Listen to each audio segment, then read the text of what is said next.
तर मंडळी, माझ्या विनंतीला मान देऊन ही सगळी बॉलिवूडकर मंडळी जी सेम टू सेम दिसणारी आहेत ती माझ्या विनंतीला मान देऊन आज सुद्धा आपल्या एपिसोडमध्ये आपल्या सोबत आहेत. सगळ्यांचं पुन्हा एकदा मनापासून स्वागत करूयात.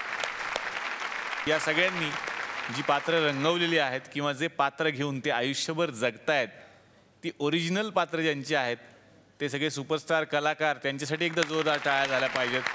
खरं तर ही सगळी आभाळा एवढी माणसं आहेत ज्यांनी हे मोठं कर्तृत्व निर्माण केलंय आणि म्हणूनच त्याच्या जवळ जाण्याचा मोह आपल्याला आवरत नाही आणि तोच आयुष्यभर यांनी स्वप्न म्हणून पुरवलेला आहे. ज्युनियर मकरंद नानासपुरे म्हणजे बाळू इंगळे, तुमचं मनापासून स्वागत. आणि या सगळ्या लोकांना मी खरं तर बघितलेलं आहे टेलिव्हिजनवर किंवा सिनेमामधून, पण सर मी तुम्हाला झी मराठीच्याच एका कार्यक्रमात पहिल्यांदा बघितलं होतं. हप्ता बंद या कार्यक्रमात तुम्ही आला होतात. जी आलो होतं. तुमच्या हे कधी लक्षात आलं की आपण मकरंद नानासपुरेंसारखे दिसतो किंवा कोणी लक्षात आणून दिलं तुम्हाला? नाही सर, मी लहानपणापासून एका हॉटेलात कामाला होतो.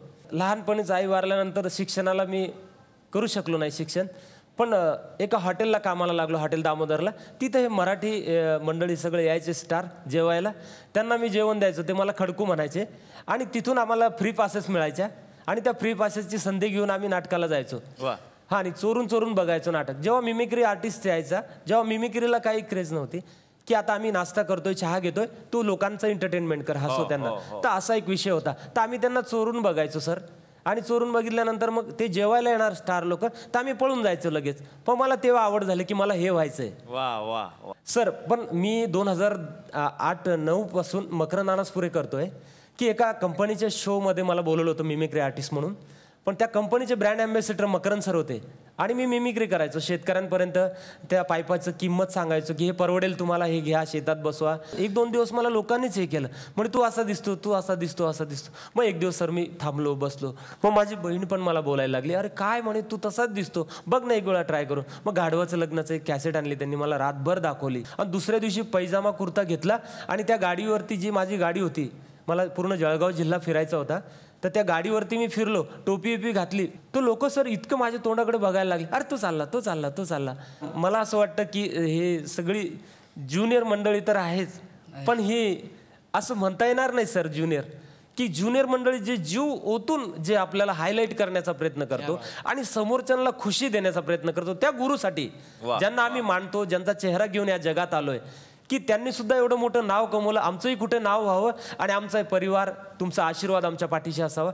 सर, मी जेव्हापासून 2009 पासून मी सरांना झी मराठीला आलो होतो, तर तेव्हा सरांना सांगितलं की माझा मुलगा काहीतरी शिकतोय.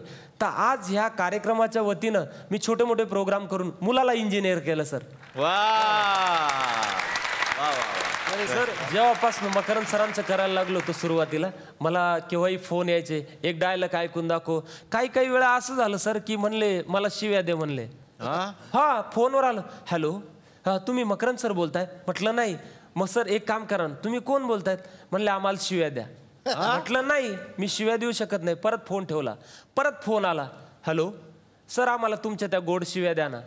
गोड शिव्या द्या? म्हटलं काय कमाल आहे आता यांची, कशा गोड शिव्या. मग मी पिक्चर बघितले वगैरे आणि मग शिव्या दिल्या. म्हणले द्या. कशा देतात?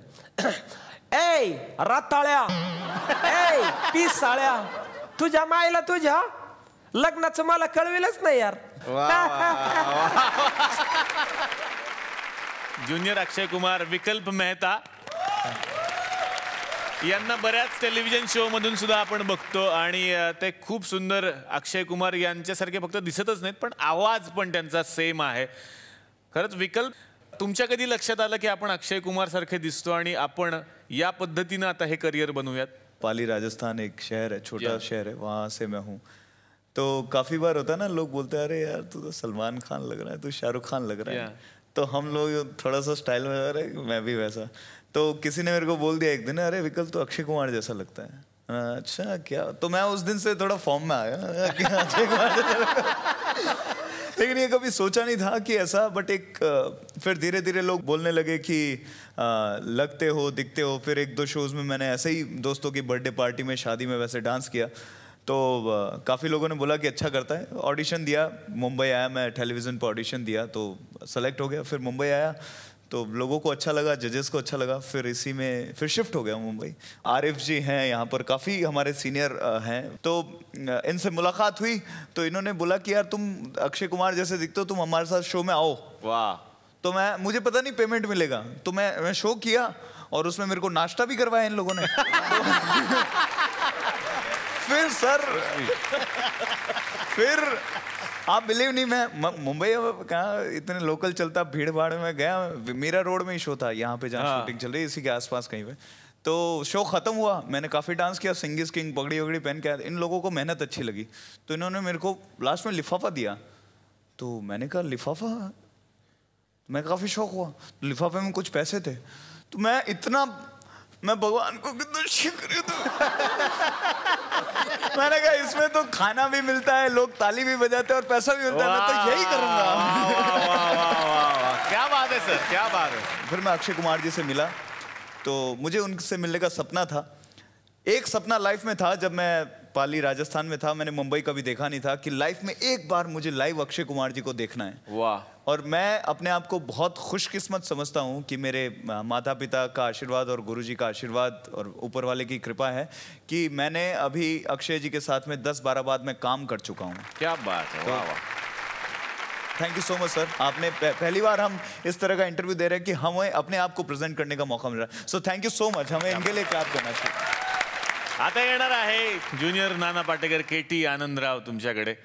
पहिलं तर नमस्कार सर, मी ॲक्च्युली राहणारा विरारचा आहे आणि विरारला गोविंदा खूप फेमस होता, तर मी विचार करायचो की मी कसा फेमस होईल, कारण तो फेमस आहे तर मलाही फेमस होईल।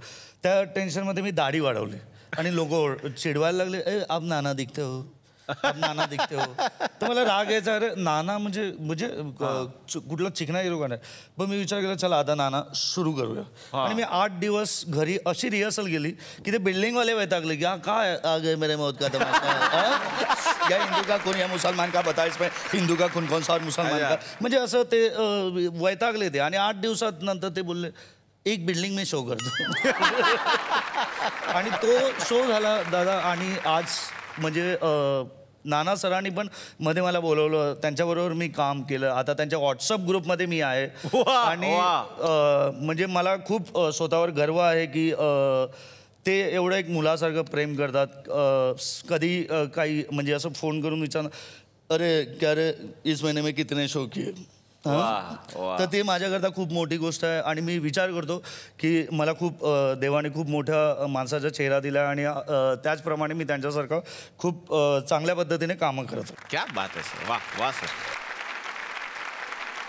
आता येणार आहे ज्युनियर देव आनंद किशोर भानुशाली। मैं 5 साल का था जब राजेश खन्ना का ज़माना था, जिसको भी देखो सब राजेश खन्ना। जी हाँ, जी हाँ। हाथी मेरे साथी कटी पतंग। उस वक्त मुझे किसी ने कहा, 5 साल मतलब क्या उम्र होती है, बोला तुम देवानंद लगते हो। तो मुझे एक फ़िल्म देखने का मौका मिला, ये गुलिस्तान हमारा एंड ज्वेल थीफ। फिल्म देख के आया, आईने के सामने खड़ा हो गया, कॉलर के बटन बंद किए, रुमाल बांधा, गर्दन हिलाई, आज तक हिल रही है। वाह वाह वाह, क्या बात है सर, क्या 45 साल। हवा येऊन द्या, त्याला हवा येऊन द्या, डोक्याला शॉट नको, हवा येऊन द्या। मी मराठी, झी मराठी।